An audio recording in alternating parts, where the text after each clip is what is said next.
Good afternoon, everyone, and welcome to, I don't know, I lose count. I believe this is our sixth or seventh webinar on preventing the spread of COVID-19 and maintaining access to health and human services. Obviously, during this pandemic, we want to make sure that we are organized and strategic in providing safety net services, particularly to our vulnerable population. But as many of us know, that population group is expanding with a lot of the issues that we're experiencing. So very quickly, we do expect this webinar to last until 4 o'clock. We want to make sure that we're hearing from our community partners. You can use the chat feature to ask questions. Today's going to be a little bit different because Dr. Alonso got pulled into another important meeting. And so I'm going to be presenting her slides, but I do have the representative from the Health and Medical Unit leader who will be with us today.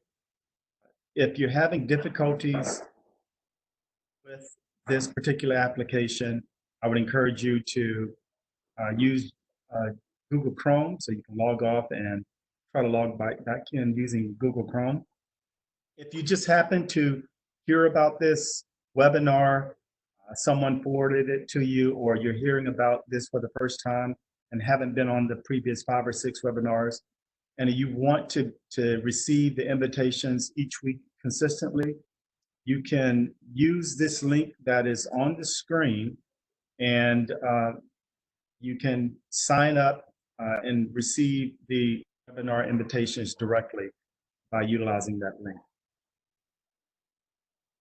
I know that many of our panelists will be working from home, so if you would just make sure that your computers are muted. We do have everyone else muted on the call, and just give me 1 second. I'm going to close this door here.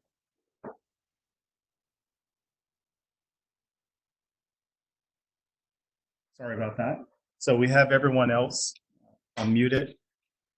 And if you have to leave early, which I know several of you indicated you would, you can always see the remaining of the webinar or the webinar in its entirety at pbcgov.com/community services. So it'll be recorded there along with the others, and you're welcome to go back and review the information at any time. Just to give you an overview of our agenda today, we're going to look at our state and local demographics and have a closer look. We have some new looks at some of the hospital data that we'll share with you today. We're also going to hear about health and human services support. So we're going to hear from 211 and some of our other partners about some of the supports that are out there. We're going to talk a little bit about the executive order, where some of the restrictions were lifted and what those are particularly and where you can find that order. And we'll hear more from other community partners as time permits. I always like to start here because it's important especially for those of you who are logging on for the first time, to know and understand how the structure of the Emergency Operations Center looks. And this is the operations section. As I mentioned before, this does not show logistics. It doesn't show planning. It doesn't show admin, finance. Those 3 sections will be built out, but it does show the operations section. And particularly where we are is right here at the Human Services branch. So when there's an emergency, I move over as the branch director. We're going to hear from the Health and Medical Unit leader today. If you have any questions about health and medical, she's the subject matter expert there. And just to give you an idea of, you heard the governor's executive order and lifting some of the restrictions yesterday. We typically follow the governor's lead. Our mayor, who is also a part of our policy group where the decisions are made, along with Unified Command. the mayor is a part of the governor's reopening work group task force. They call it one or the other. And so we are in lockstep with the state. The state meets with the federal government and strategize just so that we can be synchronized in the way that we do things. And we're working directly with Broward, Dade, and Monroe County to strategize and to organize our phased in reopening efforts. And so these are how the decisions are made. They determine when the restrictions should be lifted, what restrictions should be lifted, what factors we should consider, some which we'll see here today. And particularly, we're starting to look at what this is going to look like come next month or a month and a half from now when we're into hurricane season. How do we begin to prepare for that? What are the dynamics we need to begin to consider in order to be able to manage that effectively? I'm going to start off just by going over things that Dr. Alonso would normally be talking about, where we are here now. These numbers have gone up since I pulled this morning. I believe we were right around 35,000 cases in the state when I last looked. And for our total number of cases here in Palm Beach County, we were close to 3,000. We hadn't crossed the threshold, but we were at like 2,996 when I looked about an hour ago. And so there you can see the positive residents and the hospitalizations and deaths in the state of Florida. But you can also see locally where we have close to 3,000 positive cases. And we're going to be looking at some of the demographic data in more detail in subsequent slides. So this gives you a closer look at where we are in Palm Beach County right now for the residents. So that number before included non-residents as well. But for the residents, we're right around 2,900, and we have about 416 hospitalizations, and our death rate is actually around 186 now. So since I pulled this data this morning, we have had some additional deaths. We get updates at 11:30 and at 6 o'clock each day. And so these numbers change continuously. But this gives you kind of an overview of what it looks like. The new cases per day, that chart is shown a little differently than what we've seen before. But you can kind of tell where we hit our high point right here at around April the 12th, 13th, around that time. And it's, there have been some peaks as Dr. Alonso explained before, but the overall trend is downward, and we're going to be able to see that a little bit more closely in subsequent slides. You can also see where the age distribution, it kind of peaks at 55 to 64, but that changes dramatically when it comes to deaths, as we'll see in some later slides. We continue to see about an even number of male versus female individuals who are impacted by COVID-19 are testing positive. And then you can also see some racial demographics, which we'll look at a little bit closer here momentarily, of those who are positive. So this gives you a snapshot of the number of individuals that we have tested and the number that are positive versus negative. You see that we've tested right around over 27,000 individuals in Palm Beach County. We're testing at a rate probably, correct me if I'm wrong, probably around 500 at different between 500 and 700 a day. So we haven't even. So you'll see some of the testing sites, and we have pop-up sites. You'll see those in later slides. And you can see the trend of testing as well by week. So you see that we're beginning to test more and what those test results are. So this gives you kind of a comparison of what our testing looks in comparison to some of our neighboring counties and other counties that may have similar populations. So you'll see in Palm Beach County where we're right around 27,000, and it's about a 10.6% positive rate. Broward, they tested almost twice as many at 45,297, and they have a positive rate of 4898, right around 10.8%. So the percentage is around the same. For Miami-Dade, you'll see that they tested over 83,000 individuals with 11,927 that are positive. And their rate is a little higher. And then you'll see in Duval County, where it's 22,736 with about a little bit over 1,000 that tested positive. And Hillsborough, Tampa area, where there are close to 20,000 people have been tested, and a little over 1,100 that tested positive.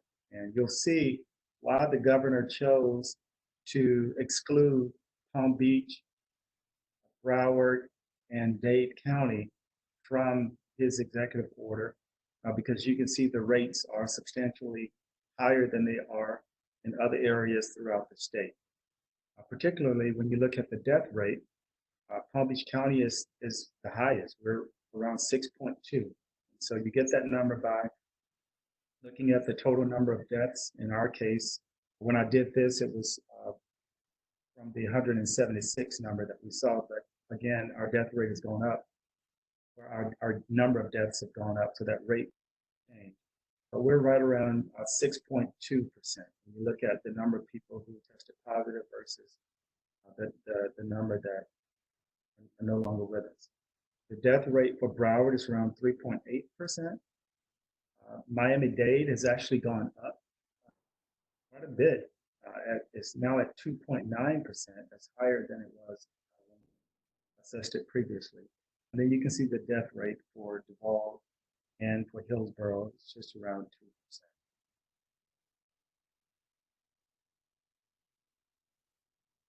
So this next slide is going to give you a closer look at specifically the areas that are impacted the most. So when we begin to look at this area, looking right around the West Palm Beach, we had about 112 cases that have tested positive in that area. And it includes West Palm, some of Riviera, and some of Mangonia Park. That dark blue area, that's where we're having the deepest concentrations of positive cases. And then if you move down to this area where around the Green Acres area, it includes parts of 33415. You have 101 in that area. And you're looking at Palm Springs, Haverhill, Green Acres, Asia Villas, Lake Belvedere Estates, Royal Palm Estates, Westgate. You'll see what the numbers are there. You begin to look at the Lake Worth area. So this area is broken off into two. So if you can see my little cursor, the top area, the 33415, make sure. Yeah, the 33415, where it says West Palm, some of West Palm is up included in this number. But then if you go down to here, it breaks it out even more.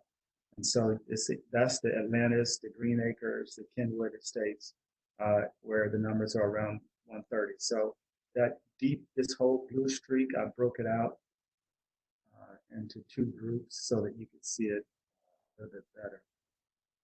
And then if you move on, you move on to the Boynton Beach area, you'll see, I'm sorry about that. Go back.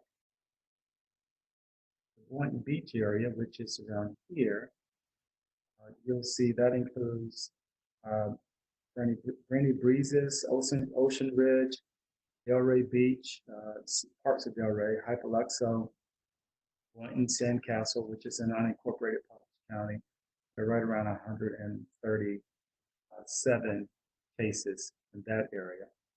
And then if you move down to here, where it's really around the city of Delray Beach, you'll see that 3484 zip code, where there are 115 cases, and that includes, it's really all of Delray Beach, various parts of Delray Beach, but all of those numbers are in Delray Beach in that zip code.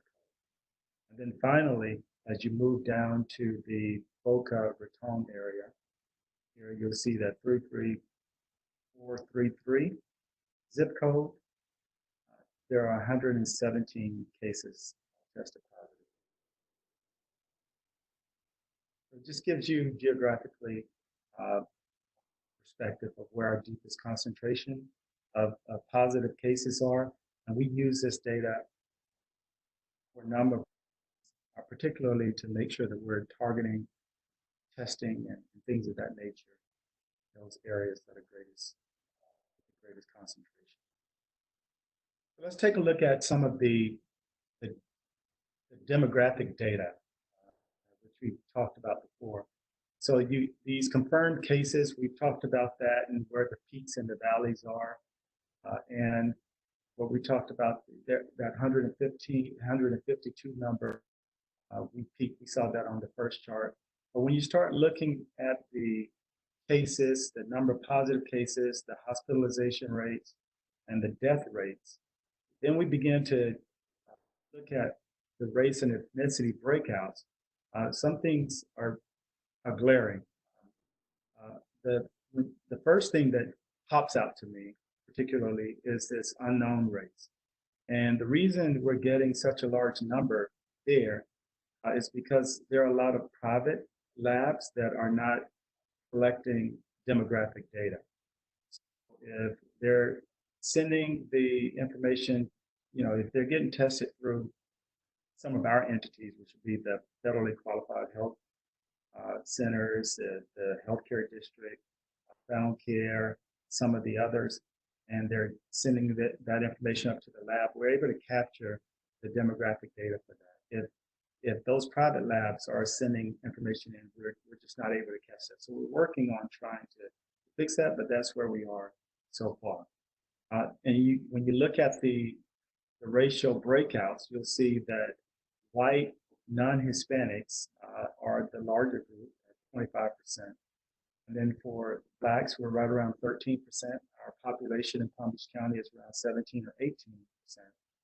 And you'll see other is right around 7%. So when you look at Hispanic, you can see that the cases are right around 5% in particular. But what I thought is interesting is when you look at the death rate, this is something where we are able to obviously capture all of the data, and white non-Hispanic, their death rate is 66%. So we're seeing where the majority of deaths are occurring, of what race and what population we even know geographically.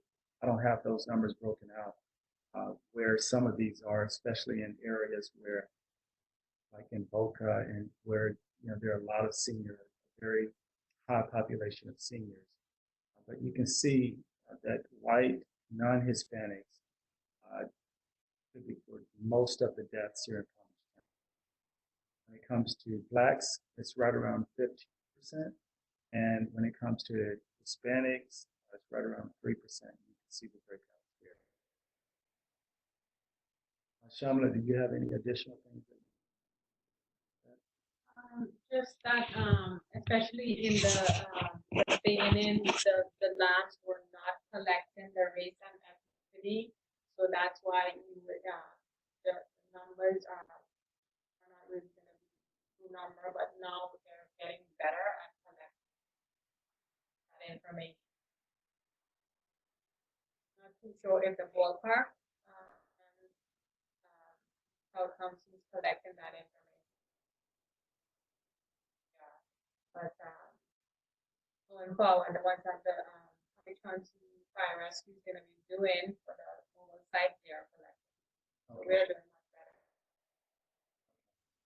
So this is something that obviously we'll be bringing to you each week, and we'll also kind of keep you informed on how we're progressing at being able to collect that data, so that we can be more strategic in how we approach this.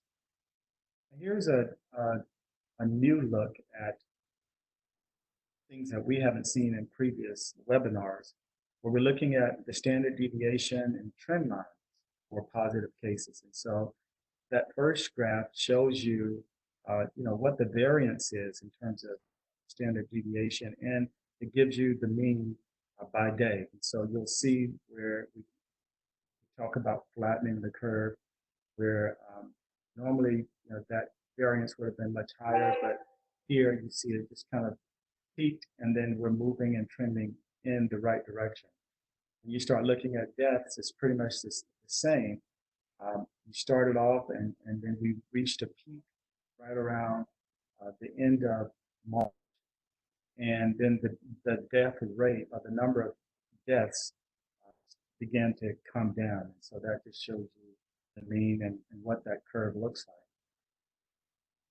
Something that we also look at and monitor each and every day is the number of ICU cases, specifically COVID related. So all of these cases are specific to COVID-19.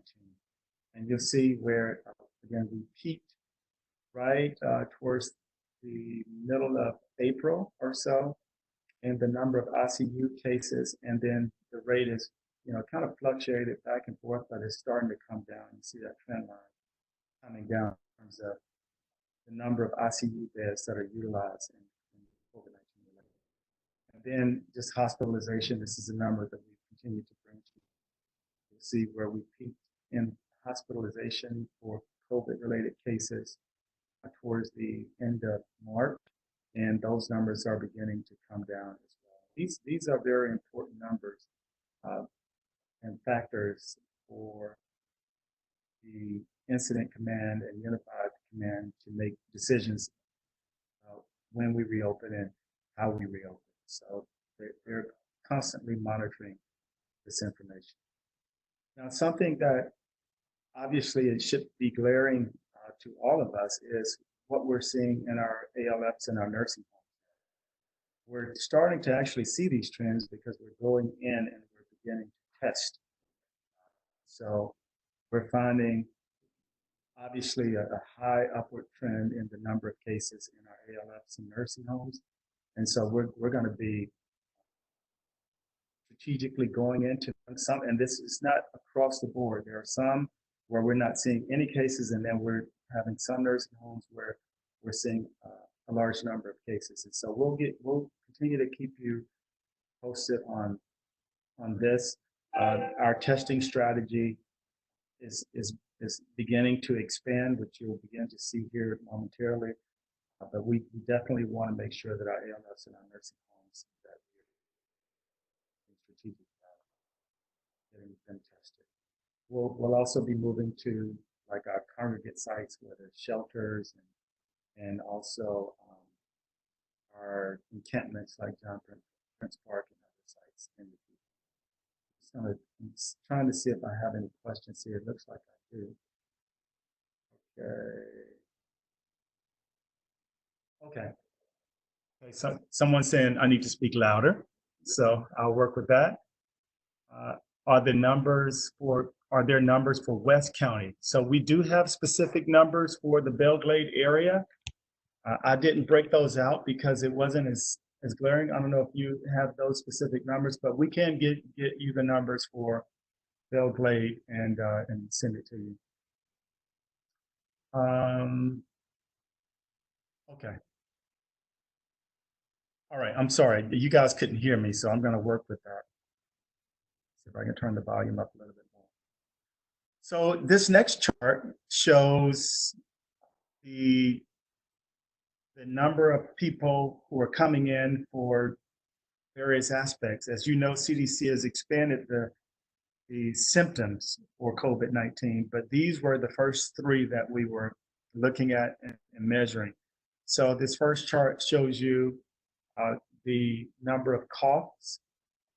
If that was a symptom during the admission, it gives you where we peaked out here right around 325, and then there was a variance back and forth, and then now there's a downward trend for the most part in terms of when we peaked and started. And so we're looking at that. We're also looking at cough, fever, and shortness of breath. So you can see the trends there, where again, right around towards the middle and the end of March, we reached our highest peak, and then it's starting to trend down, but there's still a variance of standard deviation there. It looks like at about right around 2% or so variance. And so again, we'll be watching these numbers closely. We're monitoring them. Our health and medical unit every day, they're monitoring these numbers, and we'll be keeping you posted on that. And then here are just some of our testing sites. I'm going to let Shamala just talk a little bit about our testing sites and our strategy. All of these things fall within her purview as the health and medical unit leader that's led by Dr. Alonzo. So I'm going to just let her talk a little bit about testing, and then we'll go from there. So we first started off the testing at the Fit Team ballpark of the Palm Beaches, and that is being operated by the healthcare district in collaboration with the National Guard. And that is for anyone who wants to be tested, any age, so it's asymptomatic people as well. And that is by appointment only. And that's the biggest testing site so far that we, healthcare district is operating. So they're averaging about 500 tests per day. Then the other one is in Lantana at the Lantana Healthcare District Health Center. Also, that's by appointment only, and they also have the site there for first responders and healthcare workers. They also see their patients, the healthcare district patients, at that site, again by appointment only. We have the Lakeside Medical Center. Now there's drive-through and walk-up at that site. They're doing average about 100 tests per day, appointments only. The Cleveland Clinic in South County, they are partnered with National Guard, and they are averaging about 250 tests per day. That's one appointments only, and it's ages 16 and over, and with some symptoms. So that's why it's important to, when you call to make the appointment, you've got to let them know if you have symptoms, what are the symptoms. And just recently, we have 2 additional walk-up sites, which is at the West Palm Beach Center on 45th Street, and the other one is in Jupiter. Those that started today for Jupiter, it's on Tuesdays and Thursdays from 8 to 2, and West Palm Beach is Monday, Wednesday, Friday, also from 8 to 2, and it's by appointment only. We also have the West Palm Beach Community Outreach. The Found Care is also doing testing by appointment only, and Boynton Beach, Genesis, and Caradat are also doing testing. So we've come a long way since just having the ballpark being the first testing site, and we're hoping to open up, some more testing sites and mobile testing sites in the near future. Thank you, Shamala. So that's important for you to know, and I know that I was at Gaines Park this weekend. Found Care had, they partnered with Quantum Foundation and the Urban League to test, and there were about 250 people that came through, but there were no criteria. So there are testing locations and organizations that are not requiring you to have symptoms in order to be tested, which is good.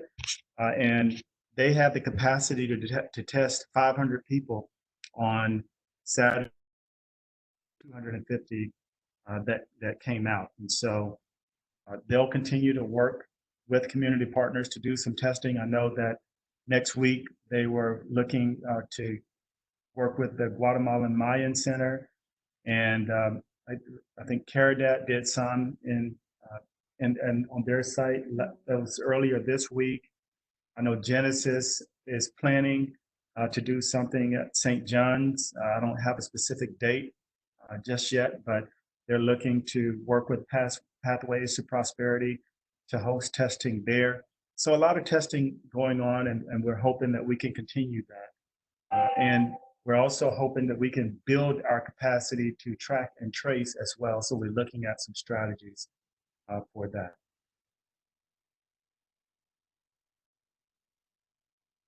So with those factors that we discussed before, along with us building the infrastructure to test, along with us trying to make sure that we have the PPE and other things that are needed, our incident command and unified command groups made the decision that we would begin to ease back on some of the restrictions. And so yesterday, they issued the executive order.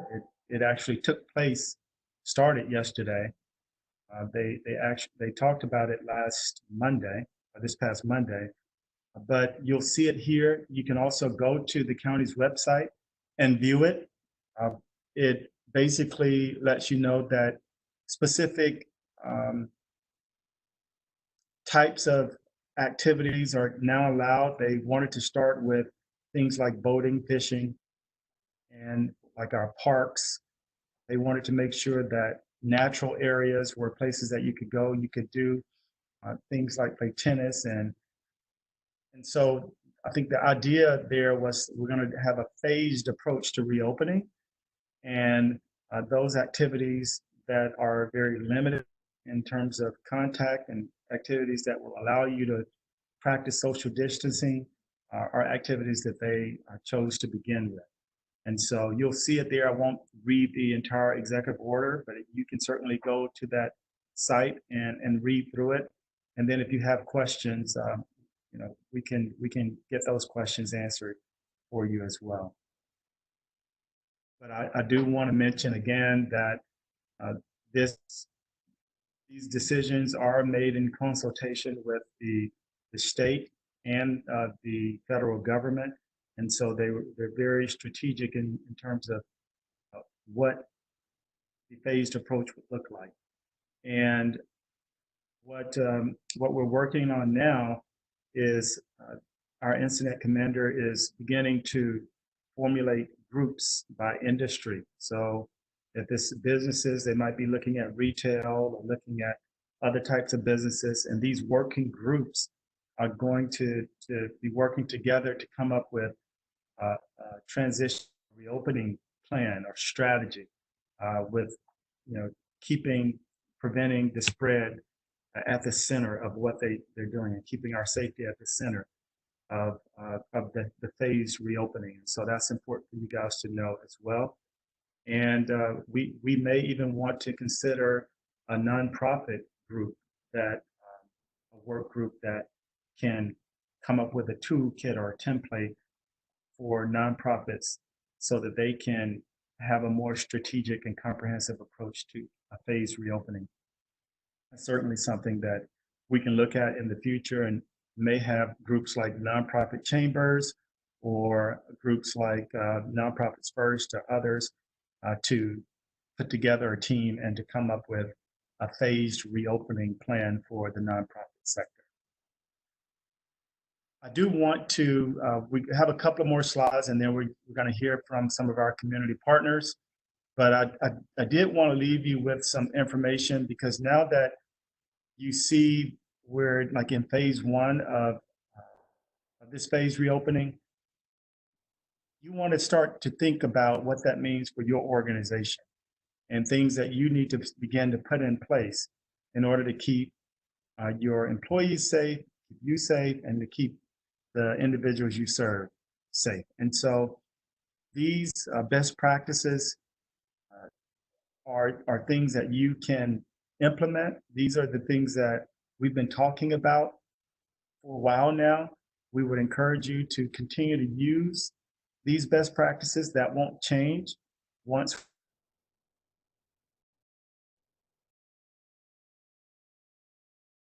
infected.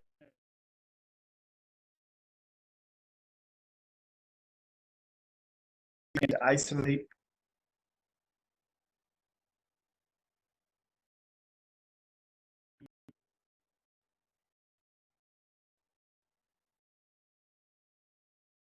today.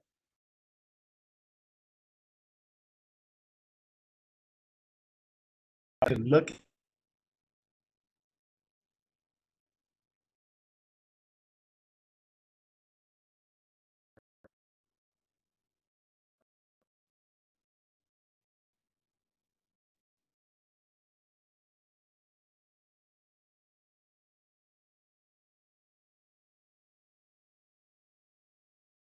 determine what the risk factors are. Guidance on how to determine if to PE employee.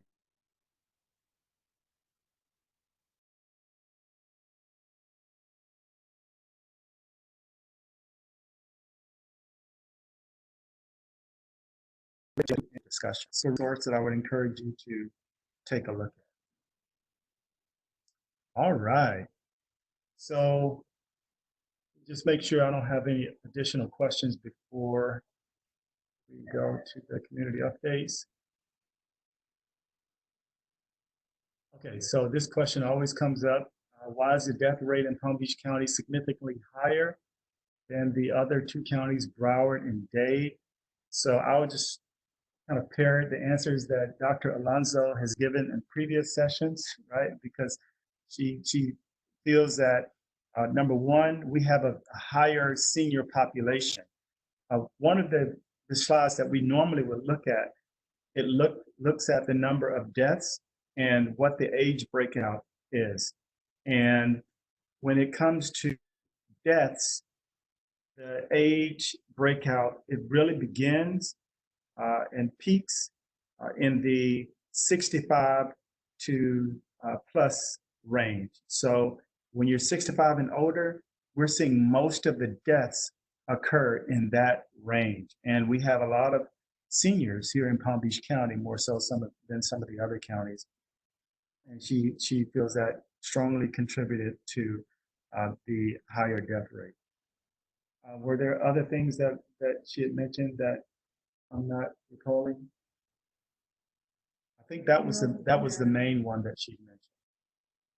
And then it says the ACT Senior Living Facility in Boca, we're testing all of their residents today. Okay.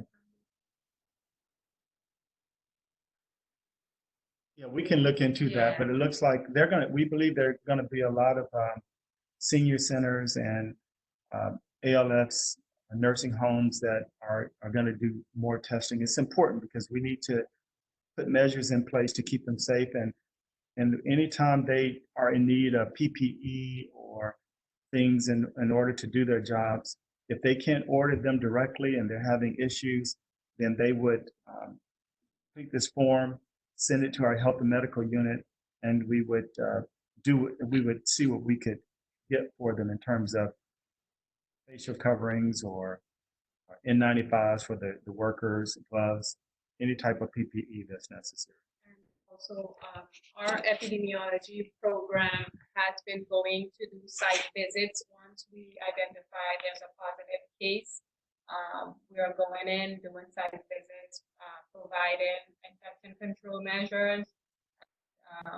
Also, we are partnering with the state who contracted incident management teams to send in strike teams of nurses and infection control preventionists to go into these facilities and provide assistance and protective measures as well. Some of the nursing homes and I'm sorry, it's very hard to hear. Can you get closer to the microphone, please? As I was saying, we are, the health department is partnering with the state IMT incident management team to send in strike teams at some of these facilities that have more than one cases, and they're testing residents and employees that have, that are really in bad shape. And once we do get a positive case at these facilities, we send our epidemiology team to go and do an assessment, provide infection control measures, and find out what their unmet needs are. Thank you very much. There's another question. Well, first there was a comment that Jillian made. Yes, Jillian, that's right. Our medical examiner, if it had anything to do with COVID, they would automatically assign it. We're starting to see now in different communities across the country where they're going back and they're looking at deaths with some of the major symptoms of COVID, and they're adding those death rates to the number of deaths in communities. And so we'll continue to see those numbers shift based on when counties are reconciling the deaths with the deaths that we have now that we've begun to test. Earlier on, we weren't testing throughout the country. And people were still dying of COVID-19. So they're going to be reconciling those numbers in the coming weeks. Then there's another question. How much longer are tenants protected from eviction or having utilities disconnected if they're unable to make payments? It's a great question. And the governor's order, he issued it on April the 2nd, and it's for 45 days. So the middle of May, I think May 15th they'll be protected by the governor's order until then. But locally, our courts also issued an order so that they're not processing evictions between, I think that order was issued around the 1st of April and it goes into the end of May. So technically, it'll be the end of May before we actually start to see evictions begin. The restrictions will last until the end of May, but we're strongly encouraging people who are receiving their stimulus checks to do their best to pay their rent, to pay their utilities. We're also, we're preparing for a surge of individuals at community services and other entities because we do know that those hardships are going to come. And you're going to hear about some of the unemployment numbers when Julia has an opportunity to present. And we know, just from a systems thinking perspective, that we're going to need to have these safety nets and these supports available. And that's the primary reason we're hosting these calls, so that people are aware of what supports are out there, and we're preparing ourselves for a surge in terms of the need. So Doris, I'm going to ask that you turn the presentation over to Sharon, and we're going to have Sharon to give her update, and then we're going to move on to Julia and our other community partners. Sharon, you may need to unmute yourself. Hello. All right, can you hear me? Yes, we can. Okay. Great. All right. Well, thank you, James. Thank you for all of that information, and thank you for giving me a chance to give some updates. I'm going to start just by sharing that it's probably no surprise that 211 has seen drastically increased volume since the pandemic hit. When we first started looking at it, volume doubled. It was about almost double for the first couple of weeks. It has been stabilizing over the last several weeks. Even so, volume is still high. So last week, we were at about a 35% increase from what we were the year prior. And altogether, what that means is over the last 6 weeks, our team has answered almost 7,000 more calls than we had last year at this time. So the team has really been working feverishly to keep up with this demand. We've pulled in additional staff that have been cross-trained to help manage it. And I think that we've been managing it fairly well. So we do ask the community to be patient if they end up with a little bit of a longer wait time, but we've been trying to keep those down. The things that people are calling about are probably also no surprise. Almost everyone is concerned about something related to coronavirus. So either they're directly concerned about getting tested, they're concerned about worries about family members that they think might be vulnerable, or they're worried about the financial impacts. And James, you and I have talked a lot about that. We are seeing people who are crying, we're seeing people who are angry. So one of the reasons that I think you wanted me to share some updates is that 211 as a first stop for help and the central access point, we're asking all of our community partners to email any information regarding resources to us at our disaster email, and that's 211disaster@211pbtc.org. So we have, I think most of you probably know that already because we're getting lots and lots of emails, and we have shifts of team members to review, vet, and publicize that information. So James asked me to share with this team a couple of different things where you can go and find that information. So I am going to attempt to share my screen. Let's see if this works. All right, so the first place, let's see. Yes, okay. So the first place that I'm gonna ask people to look when they need information is our website. So you can find a lot of stuff here at this 211pbtc.org. So this is what our website looks like, the very, the opening page. So right here is our coronavirus banner. And so what's happening is that this website is updated daily based on the information coming in from that disaster email. So you can take and scroll down and it tells you when it was updated. So this was last updated yesterday at 5. So you know when the Sharon, we're losing you.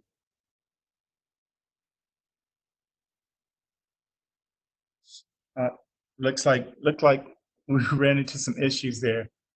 Sharon. I think she got knocked off her internet. Okay. So what we're going to do while we are waiting, if you could go over to Julia, I have her slides up. So actually give the presenter rights back to me, and then I will go to Julia's slides. And then when Sharon is able to come back on, it's the other one, Doris, it's not that one. Oh, there's Sharon. Hey, I'm glad you can see me again. We're good? Yes, we are good. We can hear you. Excellent. So what I was saying is that if you go on this page and you scroll down, this information is the more general information, the national information, the Florida Small Business Administration information. Scroll down and we've got all of the links there available. Sharon, just a moment. You need to share your screen again. When you got knocked off, you changed presenters. So share your screen again, please. Okay. Let me go back. So mine says that it is sharing. So let me try getting off and then sharing again.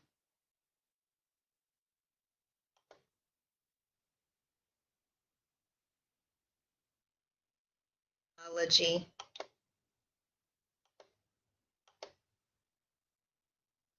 Technology.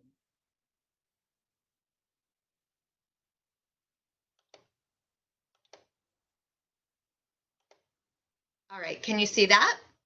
Yes. Excellent. All right, so if you scroll down, you'll see all of the information, Florida, state, CDC, all of those links are here, right?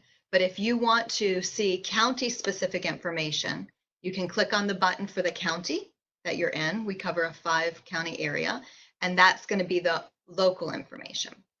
All right, this is all coronavirus information, and so what that is the resources that are changing regularly. But if you want to look at standard resources, information about services, what you can do is click on one of our Get Help Now buttons. There are several different ways to get there, and you can actually search for services near you. So using this will help you sort through all of the services in our database. And I don't want to take the time to do it here because I want to show you a few other things, but we have 1,600 different agencies, and this allows you to just filter through all of them. So you can really explore this site on your own, and I would encourage you to do so. So the next thing I want to show you, and let's see if I'm able to do that with so many things on my screen, is I want to show you the 211 counts page. So this is a new resource, a dashboard for all of the 211s. A lot of people are asking us for information on data, and our team really, is hard pressed to have the time to analyze all the information that our community partners would like to see. So if you go to 211 counts, you can click on Florida. You can find us right here, and you can get information on what's happening on all of our calls. So what this is showing you is in the last year, but you can click up here and you can look at anything custom date. We could look at yesterday. So let's take a look at yesterday. So it's going to show you information on housing and shelter, food, so on. So if you're applying for grants and you want to see the need, Exactly. So you can look at percentages, or you can look at the actual count, and you can click on different areas to see additional details, and you can scroll down to see information on zip codes. Now there should be, and there was the last time I looked on here, the COVID information right at the top. So I have to double check what's going on, that information isn't where it was the last time that you and I looked at this, James. So I'll reach out about that, but normally you can see the information on the COVID calls right at the top. One of the things I did want to say about this, though, as a caveat, is that this is raw information. So normally what we do is several times a month, our supervisors review our records for documentation and double check for accuracy. So we make sure that files are completed and that everything has been filled out completely and accurately. This is raw data, but it's still really valuable for trends.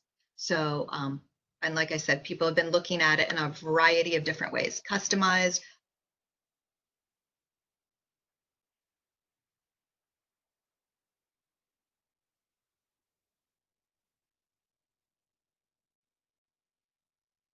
Okay, so it looks like, yep, she got knocked off again. So Doris, if you want to go ahead and give me presenter rights, I'll.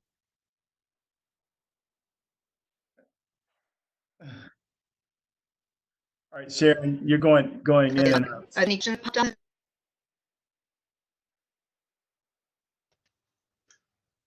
Does anyone have any questions for Sharon? Because apparently she can hear us. We're not able to hear her all the way. Okay, you're back on. Any questions for Sharon before we move on to the next presentation? Thank you, Sharon. That was very useful information. I really like the online tracking tool. It's a great addition to the work that you're doing. It allows us to kind of see what the trends are and to prepare accordingly. So thank you for sharing. Thank you for having me. All right, so I'm going to ask Doris to share it, to change it back over to me and give me presenter. I just did, James. Is that the right you? No, go to the next one. It should be the next one.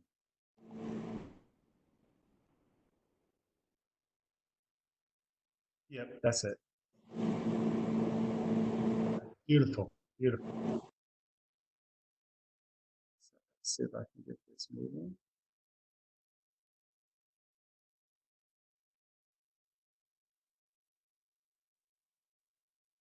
All right. Some technical issues this week. We'll get through it. All right, Julia.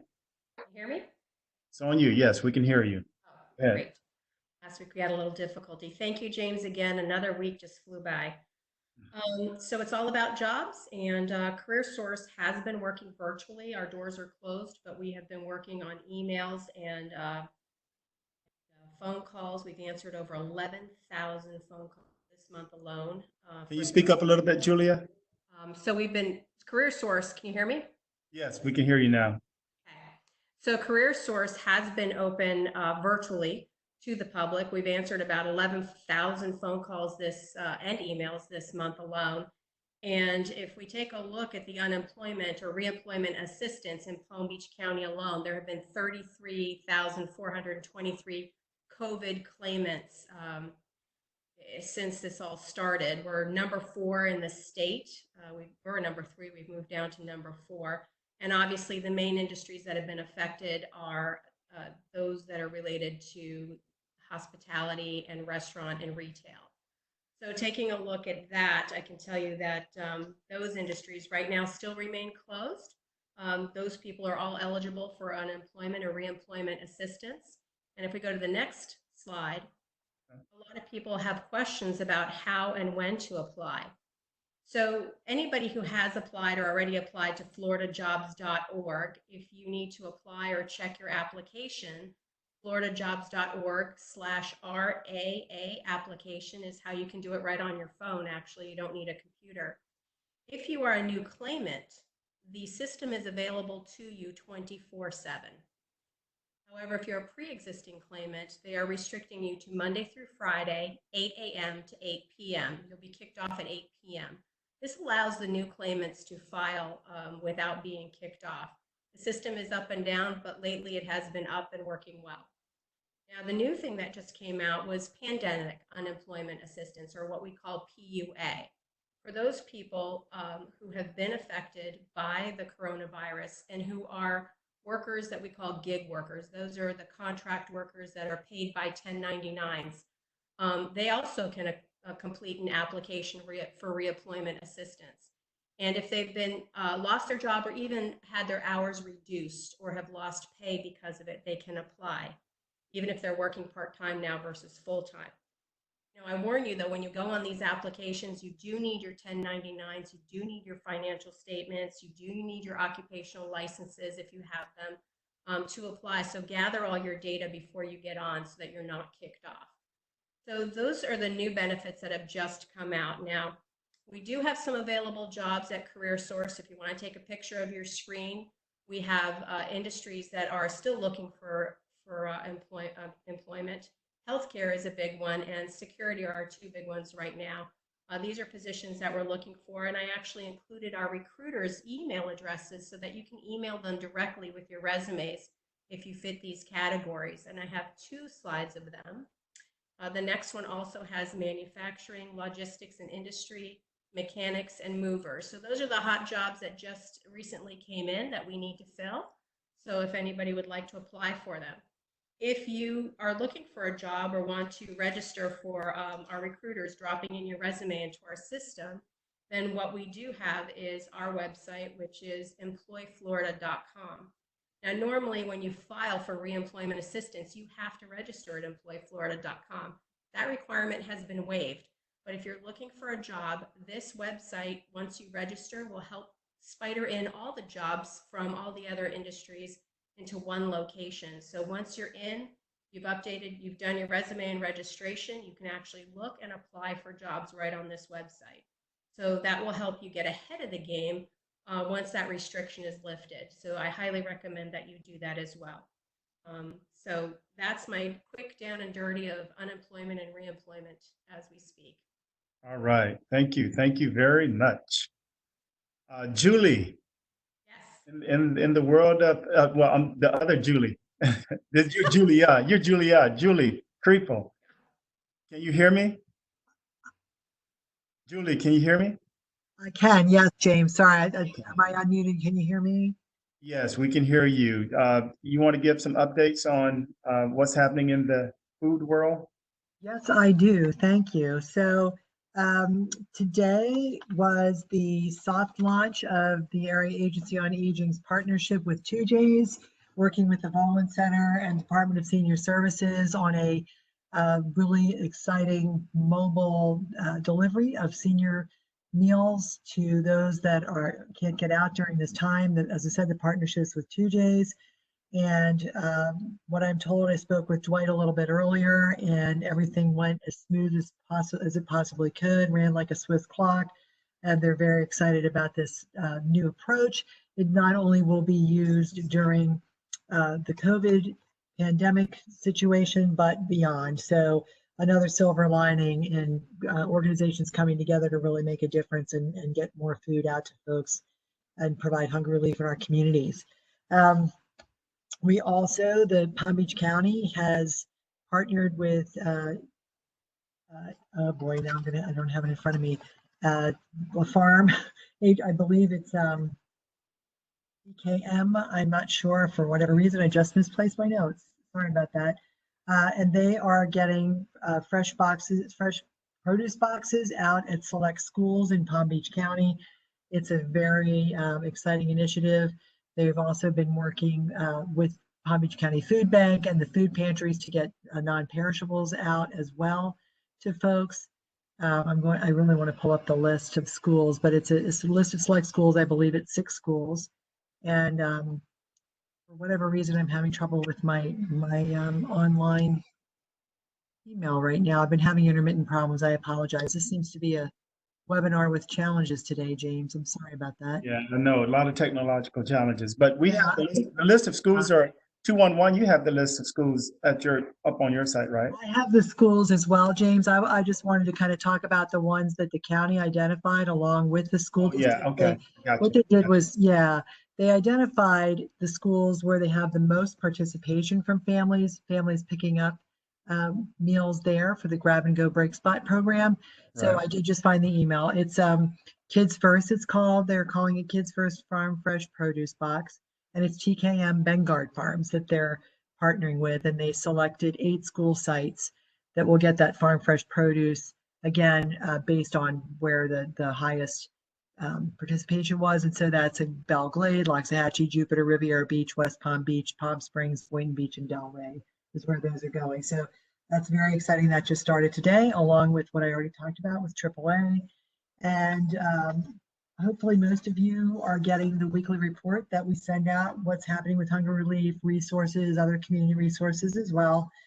We're working on a project again with our partners at the county to look at what food is going out into the communities through the pantries, if there's any left over or not, and then tracking that week over week so we can look at trends and also make sure that the pantries are getting what they need and are sufficiently supplied with non-perishables and other foods that the communities need.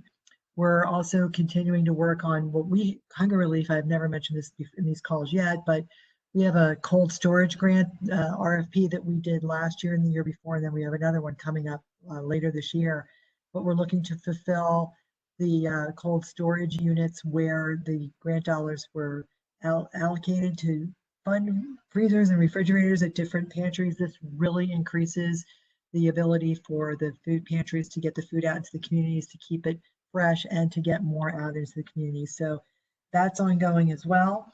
And the county opened several sites, the youth services folks did, at 6 different libraries, and then another location, I believe in West Palm Beach. And they've served well over 1,000 meals just in each day, just in a couple of days that they've been open. So that's been another very nice success. We've also been, I think I mentioned this last week, that we were concerned with the making sure folks with really small children, the baby food and formula and diapers and so forth, had access to that. So we've been working with Healthy Mothers, Healthy Babies and some of our community partners and been able to start the process of getting information out at all our grab and go sites, whether it's flyers or posters about what's available with Healthy Mothers, Healthy Babies. And we also had a really nice partnership come together this week with getting diapers out that Healthy Mothers, Healthy Babies had that were that came in to help the community and get that out through a trucking company that we have a partnership with. And the school district in Feeding South Florida were able to house those in their warehouses until they could get them distributed yesterday. Please don't hesitate. I think I talk about this every call to Sharon's point, go on 211's website so that you can find locations for food resources. We're additionally working to drill down further into each municipality and see what's happening there and be able to share that information in real time with folks so they can see what's happening in each of their areas, whether it's a grab and go break spot site or it's a restaurant partnership that's happening, or something's happening with the senior meal distribution, et cetera. And what else do I want to tell you guys about? That's a little You bit. had some pantries that opened up. Well, thank you, James. Yes. We had 4 pantries open this week. Their challenges were getting the PPE that they needed, the masks, the gloves, and the cleaning supplies. So we worked very closely again with James and his group to secure that from the county, and they were delivered by our disaster relief person and one of the hunger relief team members this week to those pantries. Very quickly it turned around and they were able to reopen. So now we've got 4 more pantries back open in the county, and very happy about that. Of course, we've seen the need growing exponentially. So any resource that we can get back open and expanded, we're happy to do, which leads me to, please be sure that if you have a program or a need in the nonprofit and you're a nonprofit, to please apply to the COVID-19 Relief Fund. That's all the funders have put together. It's on the United Way of Palm Beach County website. And even if you've already applied, you can go back in there and update your request if they're turning out you're needing more or whatnot, and it will be reviewed by that group that meets once a week. Yeah, so we have a question from Gloria. Are we able to get the information on food delivery for our seniors at the public housing sites? Gloria, where is Gloria located? She's with the Palm Beach Housing Authority. Palm Beach Housing Authority. Gloria, okay. And James, after this call, can you give me her contact information? Yes, I will. Is that possible? Okay, yes, we'll make sure that you get that, Gloria. Okay, let me just check to see if there are any other. I think that may be the only other question or comment. All right, very good. Thank you, Julie. It's always a wealth of information. We really appreciate your weekly updates. There's a lot going on in the food world, and sometimes it's really difficult to keep up. But I know that there are different pop-up sites that Feeding South Florida continues to do, the food bank, there, the school district, and some major partnerships with businesses is happening out there that's really terrific. Our community is coming together around food in a meaningful way, and that's really good.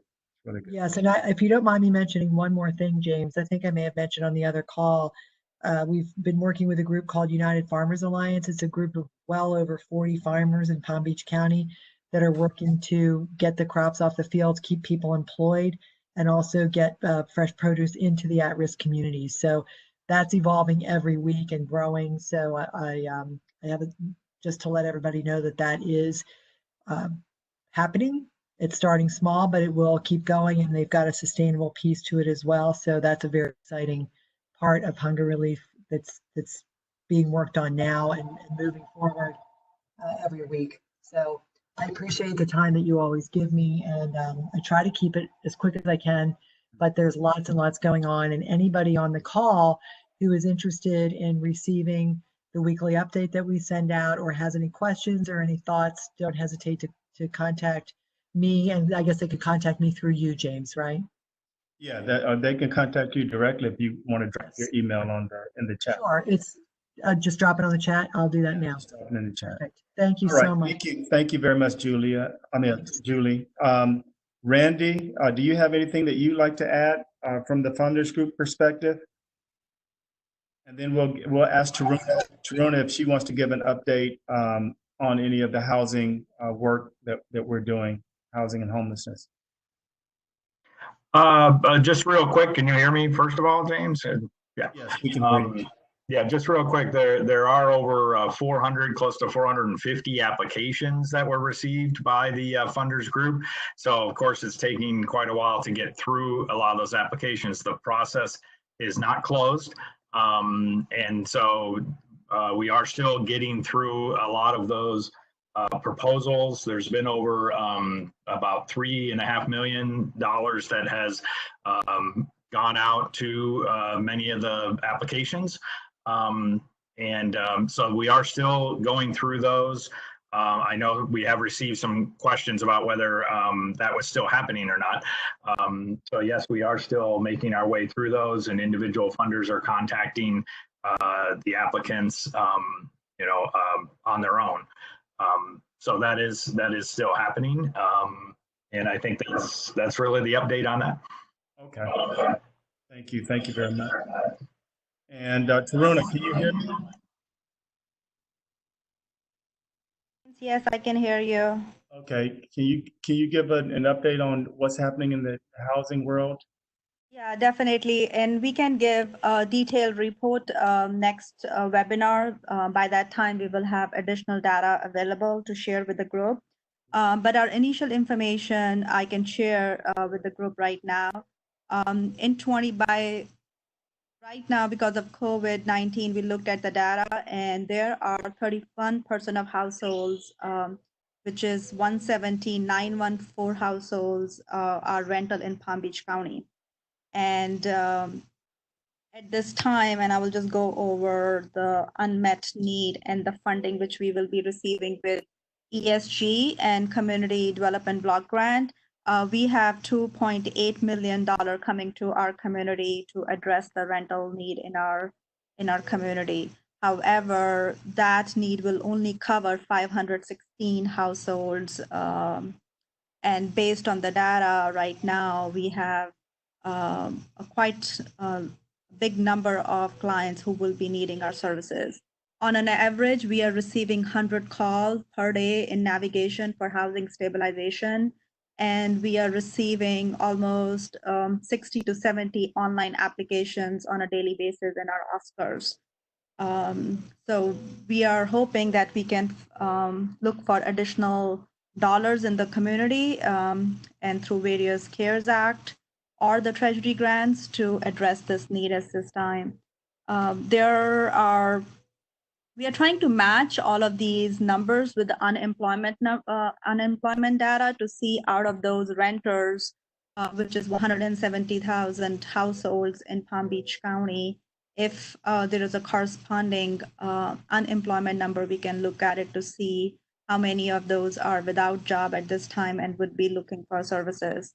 And let me see if I missed any other information from my data table.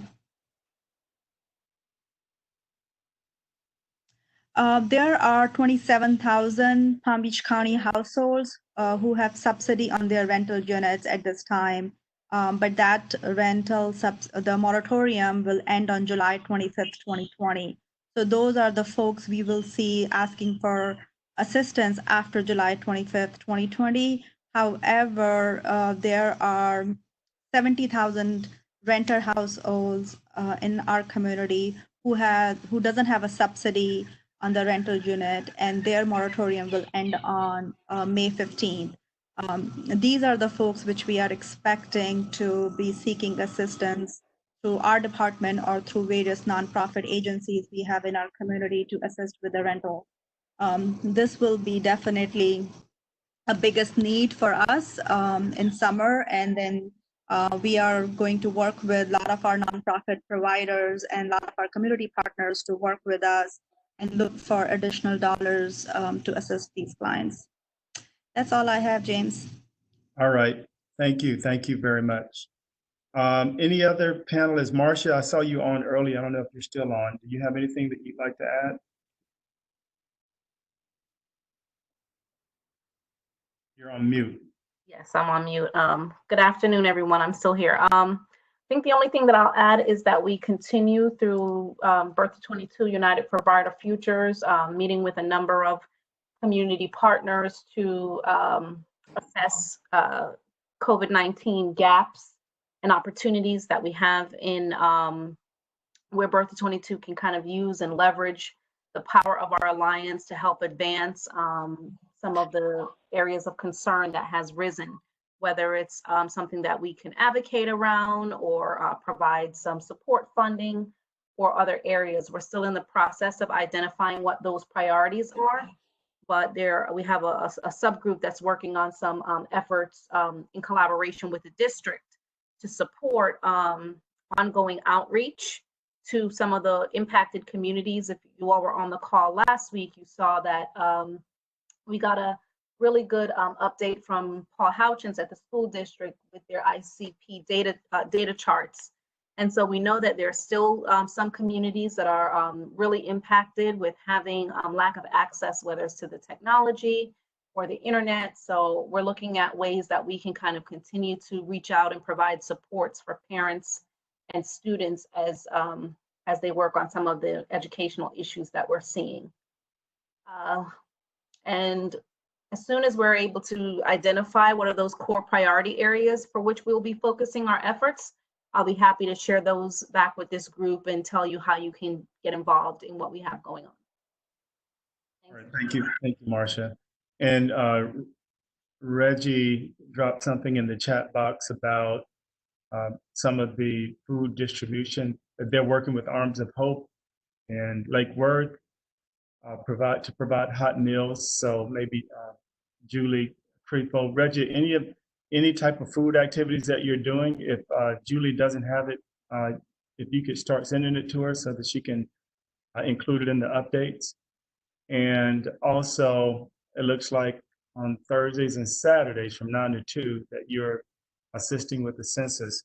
And the census does have individuals and that can help count the homeless. They did a homeless count 3 days prior to April 1st. But if there is a way that we can continue to work with them to make sure that homeless individuals within the parks and in other areas are counted, we'll certainly do so. And thank you for reminding us all that we're still signing people up for the census. There may be an opportunity to get an update on where we are overall in Palm Beach County and on a future call. And so I'll make a note of that and see if we can get an update, and if we need to, do another blitz to get people counted, that we can make the effort to do so. We're also looking to bring nonprofits first on a future call to talk about some of the work that they're doing in the nonprofit space to support our health and human services partners. So stay tuned for that. So have any other partners that would like to provide an update? Any other panelists before we dismiss this call?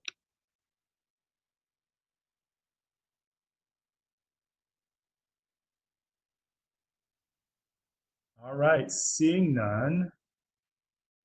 Okay, I see who would the main contact be for the nonprofit organization reopening group. We'll send that information out and definitely have it for you on the next call. It's still in conceptual phases in terms of whether or not that's something that we want to do or need to do. I think it's probably a good idea, especially since they're doing it for the private business sector. There are going to be implications for our nonprofit sector as well. And so we'll have an update on that during our next webinar next week. Okay. Seeing that there are no additional questions, we appreciate you guys logging on, and we appreciate all the work that you continue to do to ensure that our residents here in Palm Beach County are taken care of, and that they still are maintaining a good quality of life. We encourage you to continue to send us information if you have any you feel that is relevant to maintaining access to health and human services, and just continue to stay home, stay safe, and we'll see you next week.